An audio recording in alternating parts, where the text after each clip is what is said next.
together when it comes to poverty. And guaranteed livable income, that's another term that's used like for basic income. If people are wondering like what that was as part of that. But basic income is a supplement to supporting all these things. It's not meant to replace the programs that we have. That should be the intention. It should be a supplement to bolster our social safety net, and it would help towards supporting things like this when it comes to housing. But we do need more affordable housing and more housing supports. We do need to improve things so that we don't have so much red tape when it comes to providing assistance to people who are in poverty. The number of hoops that people have to go through right now it's inexcusable. You should be able to get that money if you need it, without question, to help you have the dignity to be able to live your life. Thank you. I would also like to now introduce our next speaker, Victor Lau. He's a former leader of the Saskatchewan Green Party and a longtime advocate for the guaranteed livable income. Victor, I'll hand this off to you.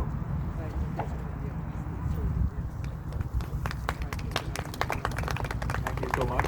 First of all, I'd like to thank Larry Neufeld. He did a ton of work to organize this. Second, I would thank all of you that came out today.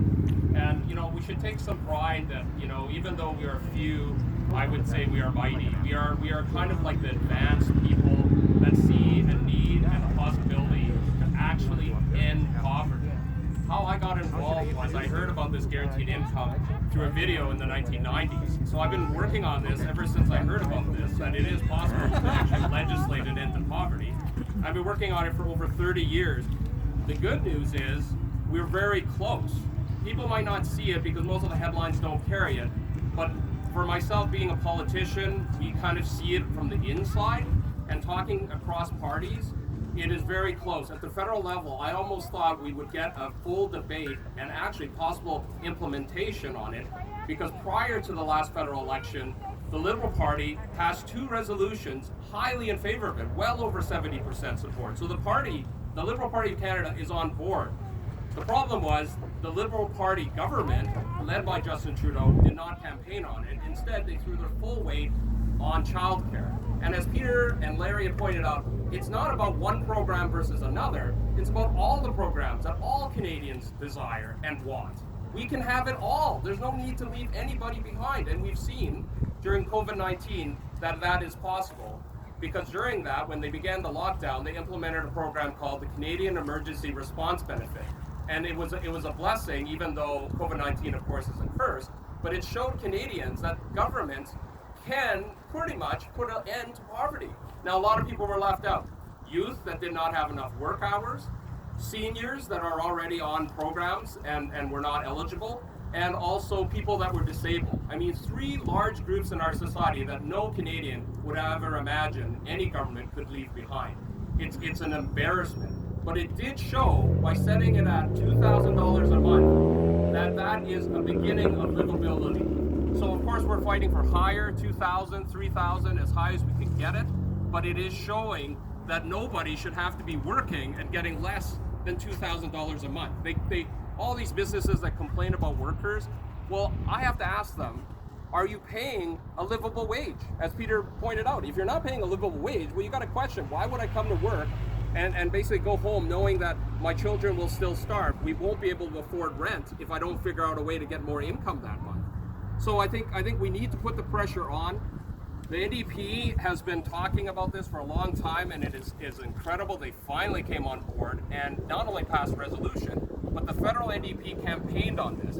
Unfortunately, Jagmeet Singh, possibly due to his background, he's more, myself being from an immigrant family, we're used to being, not taking avail of government programming. We work our way through it, we get a job. That's fine and dandy. But if you look at all the data that's coming out of Silicon Valley, it is showing that in 10, 15, 20 years, many of the low-level jobs, let alone higher-level jobs, could be entirely wiped out and done by automation and robot technology. So then what will the governments do? If we don't begin implementing some kind of income, what will they do when we go from 3.2 million Canadians living below the poverty line to over 10.5 million Canadians? Like it's a crisis. And as a Green Party representative, this ties in together with environment and income security, because as we know, we need both.